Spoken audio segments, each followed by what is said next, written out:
terkait dengan perpanjangan Freeport. Bapak Ibu semua, kita tahu bahwa 2 tahun terakhir telah kita melakukan negosiasi komunikasi intens antara pemerintah Indonesia, MindID dan Freeport McMoran. Secara kebetulan puncak produksi Freeport itu puncak-puncaknya 2035. Kita tahu bahwa konsentrat Freeport sekarang memproduksi 1 tahun pada saat belum terjadi musibah itu mencapai 3,2 juta ton biji konsentrat daripada tembaga yang menghasilkan kurang lebih sekitar 900.000 lebih tembaga dan kurang lebih sekitar 50 sampai 60 ton emas. Dan produksi ini adalah merupakan hasil eksplorasi yang dilakukan pada tahun 2002-2003. Karena ini eksplorasinya di underground itu membutuhkan waktu kurang lebih setahun. Nah, oleh karena 2035 itu adalah puncaknya, maka kita berpandangan bahwa penting untuk kita mencari solusi dalam rangka eksistensi dan keberlanjutan daripada usaha di Timika di Papua.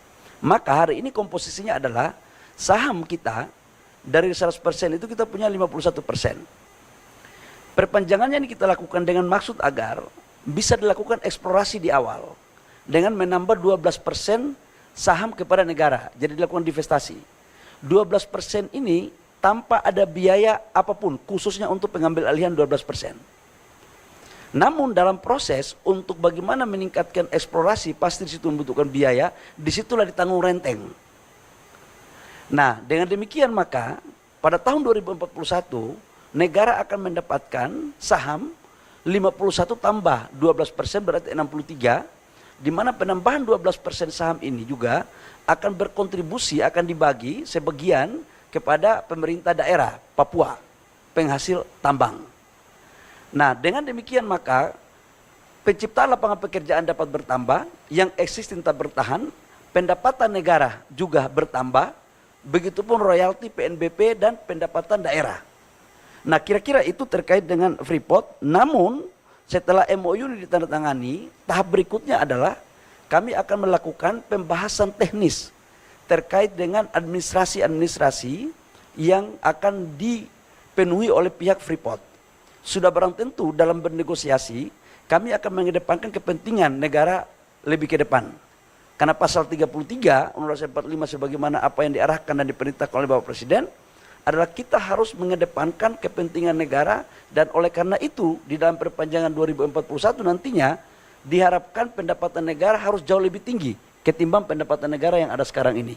Termasuk dalamnya royalti dan pajak-pajak lain khususnya emas. Ini biar tidak disalah terjemahkan lain-lain oleh saudara-saudara saya yang ada di tanah air. Yang berikut menyangkut dengan urusan etanol. Bapak Ibu semua, salah satu strategi untuk kita mendorong ketahanan energi dan kedaulatan energi kita adalah kita akan menerapkan bagian daripada bensin kita akan campur dengan etanol, mandatori.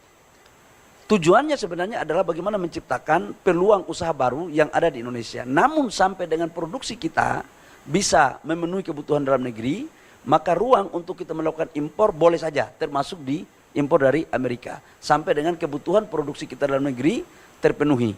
Ini paralel aja sebenarnya, paralel aja biasa.